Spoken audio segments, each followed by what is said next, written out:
Assalamu alaikum wa rahmatullahi wa barakatuh, and welcome to the Finding Me episode on the ITV networks. Rumi is well known for his poetry and his wise sayings, and of them is the one in which he speaks about leadership and ignorance. And he says, if in the darkness of ignorance you don't recognize a person's true nature, look to see whom he has chosen as his leader. And of course, most Muslim majority countries are plagued by either poor or very bad or a lack of leadership. And this is an indictment on all of us. All of us have to assume responsibility for these failures. If we look at the unrest in Egypt and the complaints about the constitution and the lack of any mention about women and children's rights, then again we have to ask, well, where are the Muslims? And where is our Islam? Many will say that it's included in the Sharia, but then my fear is, who are the men who are interpreting or understanding or deciphering the Sharia for us? Because we have a very poor example and a very poor history from which to draw. If you look at most of the Muslim majority countries today, the rights of women and children are totally excluded. Most women, of course, are considered as second-class citizens in many of these countries. We have the selling of young children, young girls as female brides. We have the concept of Muslim women paying dowries in marriages, which places a huge financial burden on the families.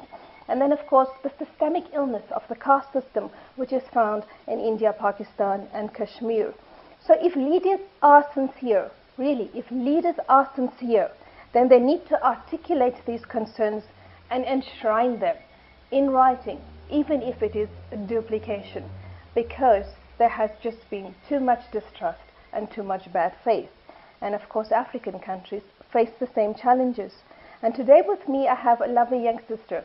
Sister Nada Abdelatiff is from Sudan, but she has also lived in Kenya and now in South Africa. And so, of course, she understands the very many complicated issues that Muslim women face in very many African countries. And so with that, I'd like to say Assalamu alaikum wa rahmatullahi wa barakatuh, and welcome, Sister Nada. Alaikum assalam wa rahmatullahi wa barakatuh. Thank you. Jazakallah, Sister Nada, for being here with me. And when I was reading your biography, I realized that you were born in Nairobi, Kenya. Then you lived in Sudan. You traveled to South Africa. You've been at the North American International School. You've completed your your undergrad degree and your honors in stats in the University of Pretoria, and now you're doing your master's in stats. So you are of those who are of the very bright category, because only very bright people can do stats. Now, your parents, they are also Sudanese. They are here in South Africa. Can you tell me a little bit about them? What professions have they pursued? Well, my father he studied veterinary science in the University of Khartoum, and so has my mother as well. And they've both completed their PhDs.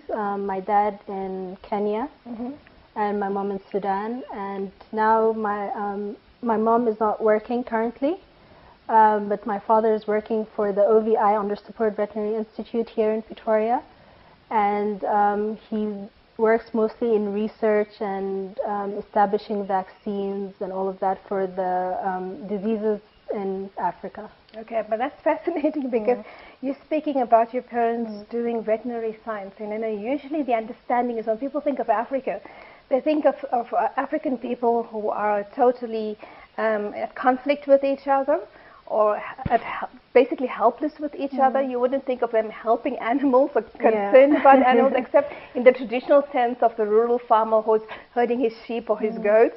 And then, of course, if you think of Muslims, it's this concept of Muslims are always fighting with each other. There's antagonism, there's conflict. They're totally dehumanized. Well, how can they then be, good with animals? And I do find that it's always, you have to address this issue that, what, as a Muslim, you need to understand that you need to be kind to all of Allah's creatures. And not only to Muslims, but to the animals, to non-Muslims, to the environment as well. So that's something quite fascinating. I mean, what drew them into veterinary science? Well, mostly in Sudan, it's considered you should do engineering and become a medical doctor and so on and so forth. But there's actually a large group of people who do veterinary science because they believe, especially in Sudan, where most of our, basically, the sector is very agricultural. Okay. And there's a lot of unexplored areas there. So they do need veterinary scientists, and they need people to not only take care of animals, but also to help with disease outbreaks, because that is, when you consider the rest of Africa as well, it impacts greatly on their economy as well. Because it's part of their livelihood, isn't it? Yeah, it's their livelihood, so it's important. Now, you studied statistics. What made you choose statistics as a career choice? Well, in my final year of high school, we had to choose between statistics and mechanics in as a subject? As a subject, yes, in addition to pure maths. So I chose statistics and I really enjoyed it. So when I applied to university, I applied to econometrics, and then after a while I figured I'd rather do statistics than economics, so this is the path that I chose to follow. That's amazing. I mean, I'm not going to pretend that I know anything about it, because when I did statistics at university, I just prayed for 50%. And trust me, that's all I got. The maximum I got was 50%. At least I didn't have to repeat it. I would like to ask you, what defines you as a Muslim? Well, I think I'm going to answer this generally. The 5 pillars of Islam, namely the Shahad in Allah and that Muhammad is Rasuluhu, and praying and fasting and giving zakah and going to Hajj, those are what makes a Muslim a Muslim. But what defines them is the way they conduct themselves in society, the way they behave, the way... so I think it's more about their character and the way they conduct themselves in their everyday lives. That's what defines a Muslim.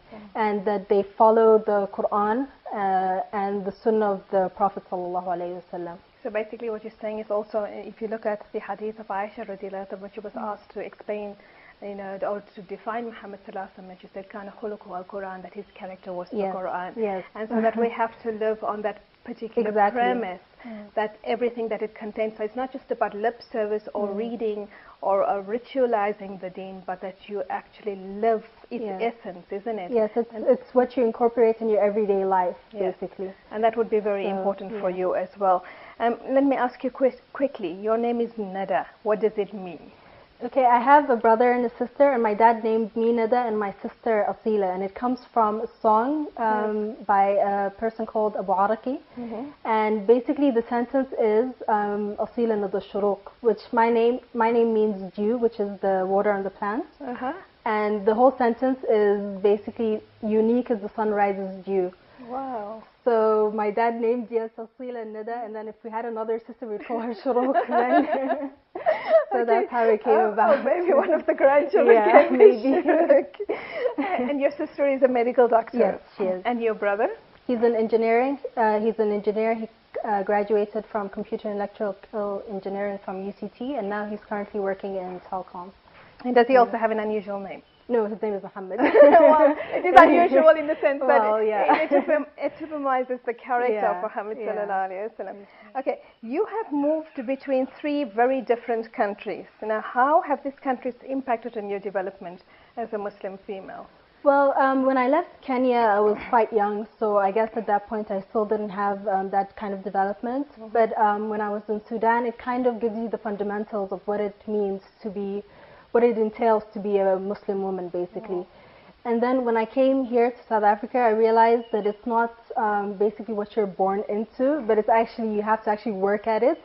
And you need to make a conscious decision to actually be, I need to be a better Muslim, and I need to better myself, and I need to act in a very Islamic way and all of that. So I think each country has kind of led me to today, So is it a question about defining yourself as a Muslim or as a human being that is more important? Because ultimately, if you define yourself as a human being, it incorporates the essence of Islam into that understanding as well. I actually consider it the other way around, because when you decide you want to be a better Muslim and all that, you start to dig deeper into what Islam is actually all about. And then you realize it's also about your actions and about everything. So then you realize the motivation behind what it is to be a good human being. Okay, and you get it from the spiritual understanding then? Yes, exactly. Okay. When you speak about your childhood in Sudan, are there any special memories about Sudan for you? Yes, it's mostly the people, because all my cousins and my family are all there, and my friends as well. So we were very social people, and even in the streets when you walk around, and it's very safe, and everybody helps you out. Sudan is very safe?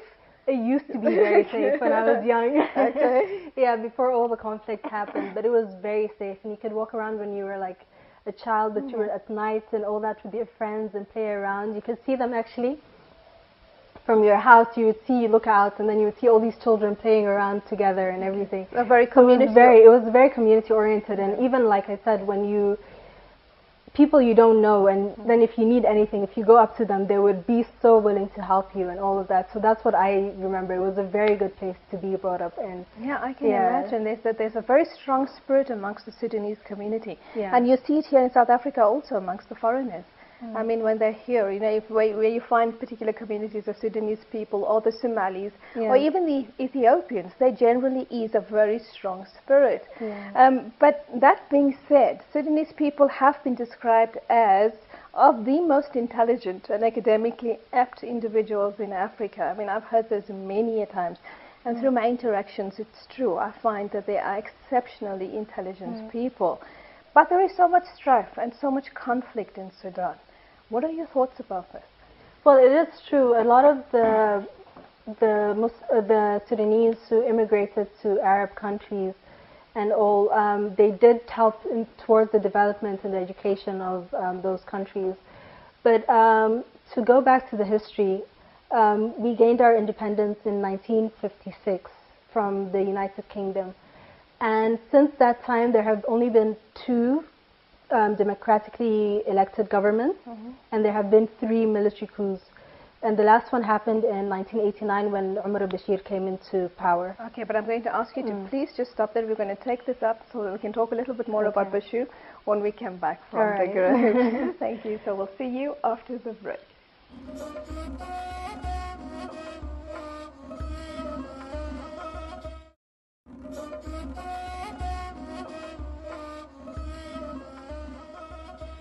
Assalamu alaikum wa rahmatullahi wa barakatuh, and welcome back to the second segment of Finding Me with Sister Nada Abdelatiff.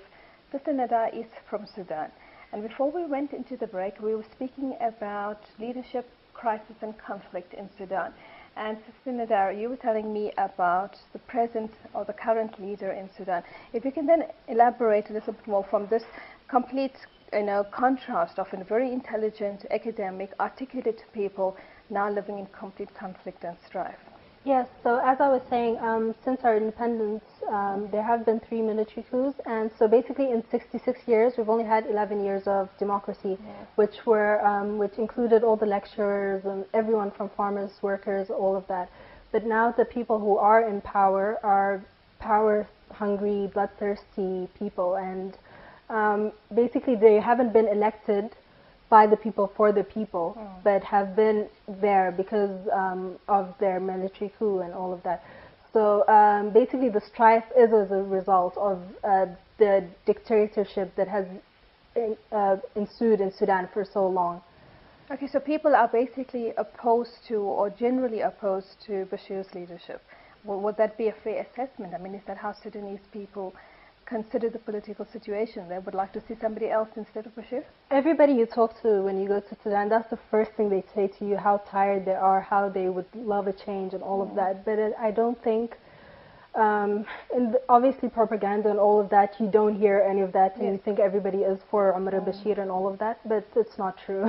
I think people would like to see change. So with all this intelligence then, with this understanding, with this education, I mean, Sudan has some of the best Islamic centers as well.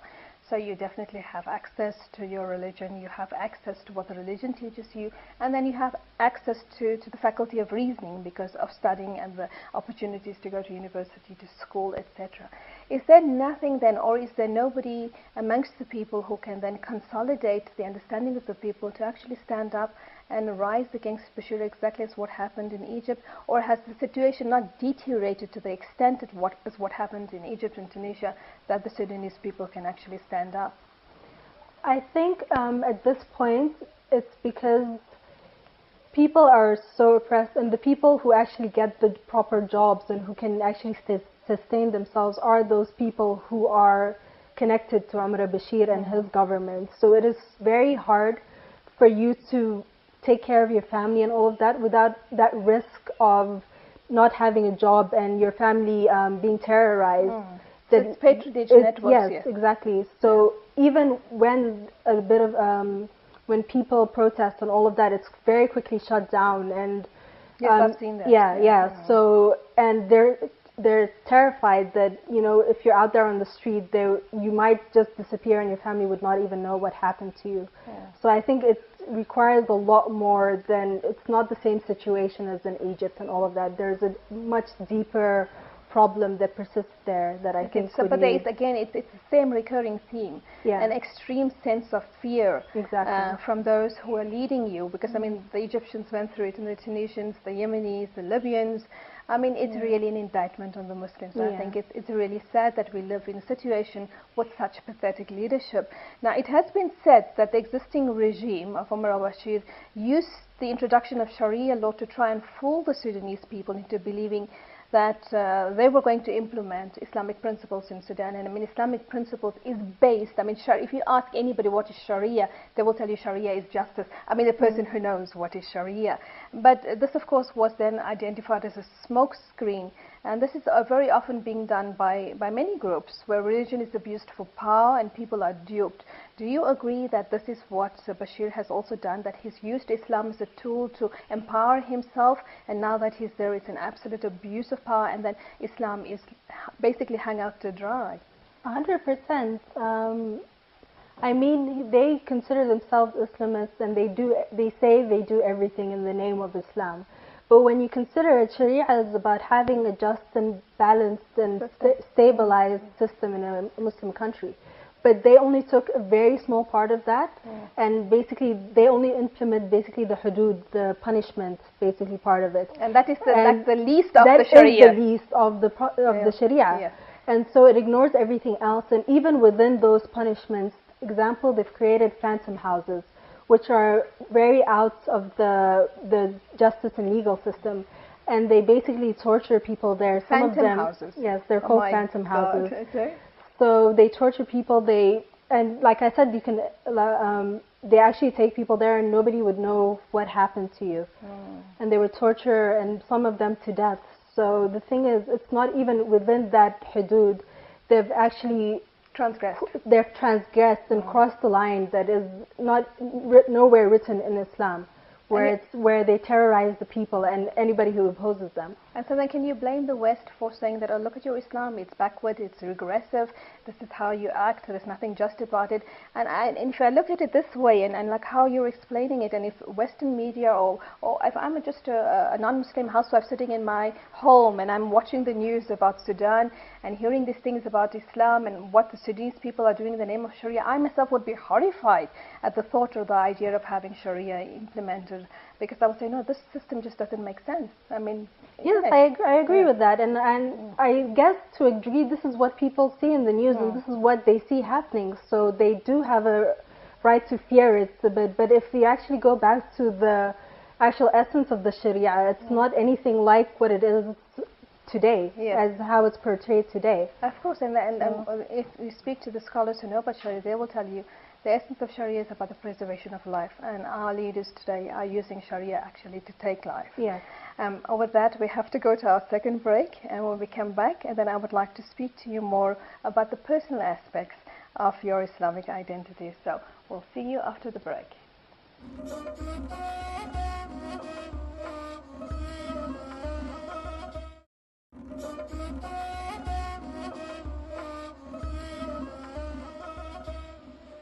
Assalamu alaikum wa rahmatullahi wa barakatuh, and welcome to the final segment of Finding Me with Sister Nada Abdelatiff. Before we went into the break, we were speaking about the political strife in Sudan and, of course, the very bad impression that Muslims themselves and Muslim leaders give of Islam and the Sharia, and as a result, of course, this usually backfires and it falls straight flat onto our faces when people say, look, this is your religion, this is your Islam.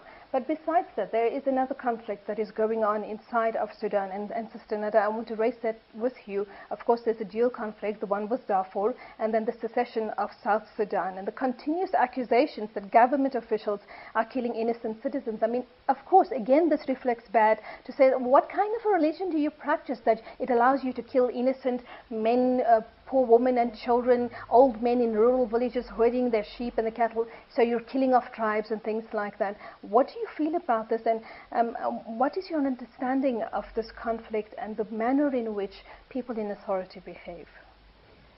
Well, I think the conflict actually arises where they say, because most of the Southerners are Christian or they have their African religions, and well, they are treated as second-class citizens, basically.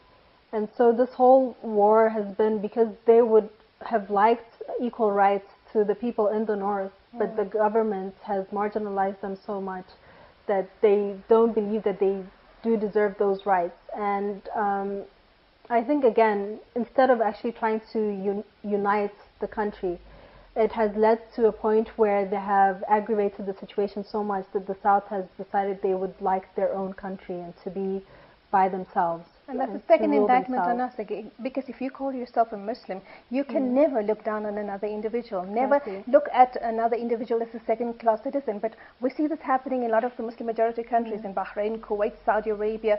Migrant workers who come in are treated very, very badly. So it's a pervasive mentality, I think, amongst those who lead us in these Muslim-majority countries, and the attitude and treatment of other people that is affecting, I think, the circumstances of Muslims the world over, isn't it? Yes, that's true. And also, they are supposed to treat everybody equally. I mean, it is a government. It is supposed to give everybody their equal rights and their equal share. Say it's a democracy. Exactly. Bashir claims he's in a democracy, isn't it? But it is not. It's not the way it actually plays out in reality, unfortunately. Tell me, the conflict in Darfur, you know, it's portrayed in the media as a conflict between Africans and Arabs.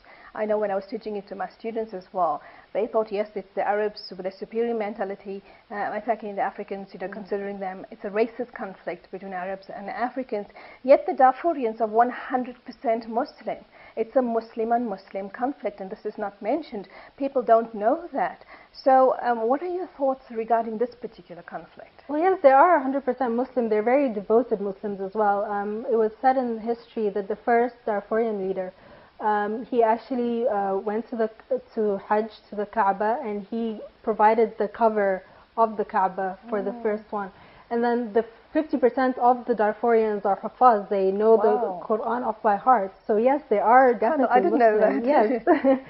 So they are very devoted, but unfortunately, again, they're treated, they're marginalized and all of that. And they would just like to wealth sharing and power sharing and all, but since the government, it's mostly composed of the two biggest tribes in the north.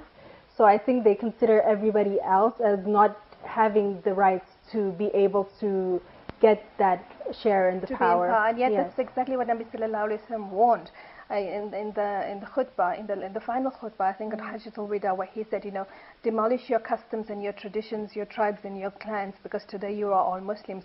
And that's exactly what we've done. We've gone back to that ideal, that mentality of a culture and a custom and a tribe, of superiority of a tribe over the other, a clan over the other, and that's what's preventing us from uniting. Because I mean, I know the same particular issue is pervasive in Saudi Arabia. It's there in Kuwait. It's there in Bahrain. It's there in Yemen. If you really look at it, we've gone back to Jahiliyyah behavior. Exactly. And instead of the government embracing these differences in the tribes, they retaliate when they ask for a bit of rights that the northern people are given. So it really doesn't make sense. And it's like asking for something that's ideally it's yours. Exactly. It's not as if you're doing me a favor by giving it, you know. Okay, tell me, you're now a foreigner student in South Africa. You're a female, you're a hijabi Muslim. Has it been difficult for you, and have there been many challenges? Well, in high school and most of my school and undergrad degree, most of my friends were non-Muslims, and we were all from different backgrounds and from different countries and all of that. So basically, sometimes you do feel maybe the challenges is it's a bit difficult because maybe they don't share in your background, and sometimes you feel what is okay for them is not okay for you. But I think in general, I'm very grateful to have experienced that multicultural environment, as it makes you stronger and more comfortable with who you are and where you're from.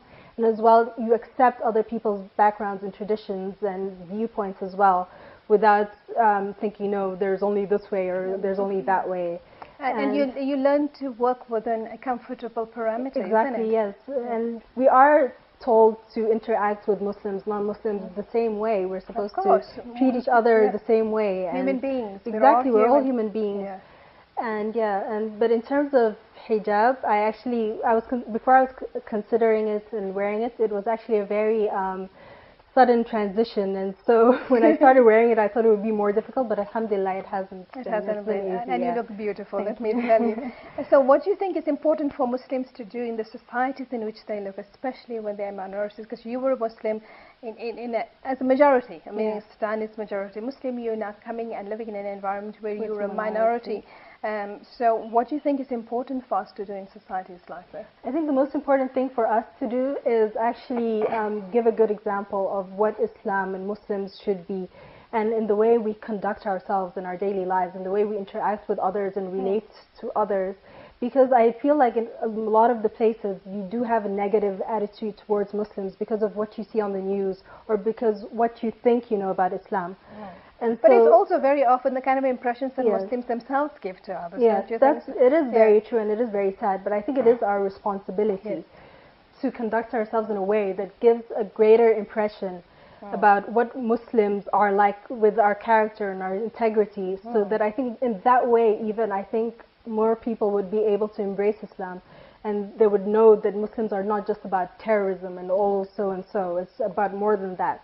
But besides, even if it's not about embracing Islam, but then at least accommodate Muslims. Accommodating, yes. Or live in peace with them rather than consider them as the enemy. What is special about Islam for you? What is special is not just because we believe in one God, but also the fact that Islam, like I said, it's about our everyday lives and everyday issues that we deal with. So it is a practical guide on how to live our lives. And so I feel like any issues such as the way you interact socially or personally or relationships with others or in your business even or marriage, it's all given to you and how to interact, and it transcends all of time and age. So whether we lived 500 years ago or now, you still have the same guidelines in your everyday lives. And I think it's a very forward and progressive religion, contrary to what people believe. Yes, and it's a value system that hasn't aged in any way, basically. Yeah. If anything, you just realize more and more of its wisdoms the more you go into it. As a final parting thought, do you have a favorite saying or a favorite thought that you would like to leave us with? My favorite saying is, I think, by someone called Henry David Thoreau. He was an American author, and he said, "You cannot dream yourself into a character. You must forge and hammer yourself one." So basically, you have to work at it, and what your habits and your experiences and your actions all make you who you are. You cannot just say, I think I am this and therefore become that. Exactly. Yeah. And that's beautiful, and I'm glad you said that, because I have a lovely saying by Rumi as well, where he says that you were born with wings. Why prefer to crawl through life? Yeah. So you have to make that effort. Exactly. You need to forge yourself into somebody who is capable or able to fly. With that, I'd like to say thank you very much, Jazakallah khair, for sharing your thoughts with us. And in parting, I'd like all our viewers to remember, as Khalil Gibran eloquently put it, he said, "Yesterday is but today's memory, tomorrow is today's dream." So even in our dreaming, let us always be able and capable to work at being a better person. وآخر دعوانا الحمد لله رب العالمين والسلام عليكم ورحمة الله وبركاته.